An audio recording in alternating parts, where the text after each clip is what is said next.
वंदे मातरम।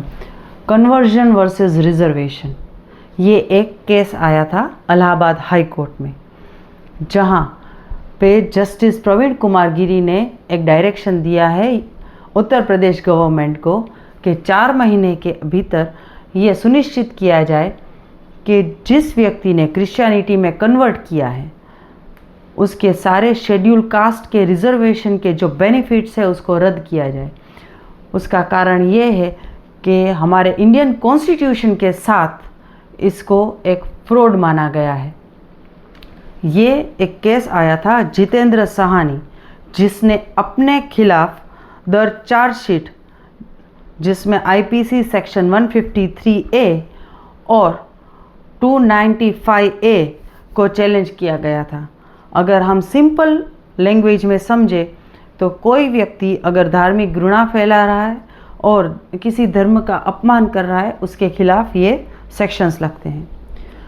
और इस सेक्शंस में जो पुलिस ने गवाही दी उसमें पुलिस ने इतना ही बोला कि कोर्ट में जो इस व्यक्ति ने हलफनामा दिया है वो उस हलफनामे में इसने खुद को हिंदू केवट दिखाया है, जो एक शेड्यूल कास्ट है, मगर अभी ये एक क्रिश्चियन पादरी है। तो ये दोनों बात एक साथ कैसे चले।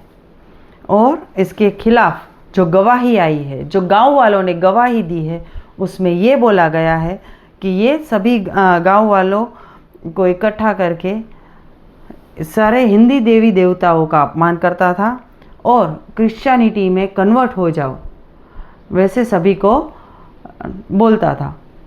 और ऐसा क्यों? देखिए कि आप अगर क्रिश्चियनिटी में कन्वर्ट हो जाओगे तो आपको क्रिश्चियन मिशनरीज पैसे देंगे, आपको डोनेशन मिलेगा, अगर बिज़नेस चालू करना है तो उसके लिए पैसे मिलेंगे, नौकरियां मिलेंगी, तो आप कन्वर्ट हो जाओ। तो ये एक मामला आया था।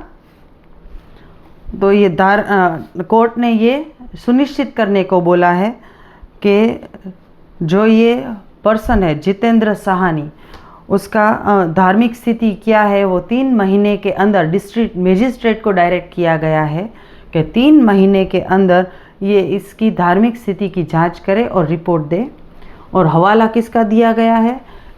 पहला तो इंडियन कॉन्स्टिट्यूशन में जो एससी मतलब शेड्यूल कास्ट के जो बेनिफिट्स मिलेंगे वो हिंदू, सिख और बौद्ध को ही मिलेंगे। सुप्रीम कोर्ट का जो एक केस का हवाला दिया गया है जो सेल्वरानी 2024 का केस है, जिसके फैसले में ईसाई धर्म अपनाते ही जाति आधारित सारे जो राइट्स हैं वो समाप्त हो जाते हैं। तीसरा, आंध्र प्रदेश हाई कोर्ट का जो केस है अकल्ला रमी रेड्डी 2025 का केस है, जिसमें सारे रिजर्वेशन के राइट्स को कैंसिल कर दिया गया है एक क्रिश्चियन पादरी के लिए।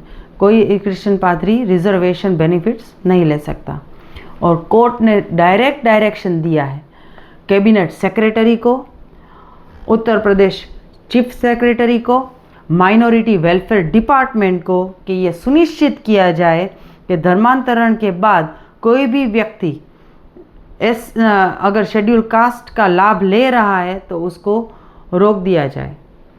और ये फैसला रिजर्वेशन के दायरे में पारदर्शी बनाता है। और मेरे हिसाब से ये बहुत ट्रांसपेरेंट जजमेंट है। और आपका इसके बारे में क्या विचार है ये थोड़ा हमको कमेंट सेक्शन में बताना। नमस्ते।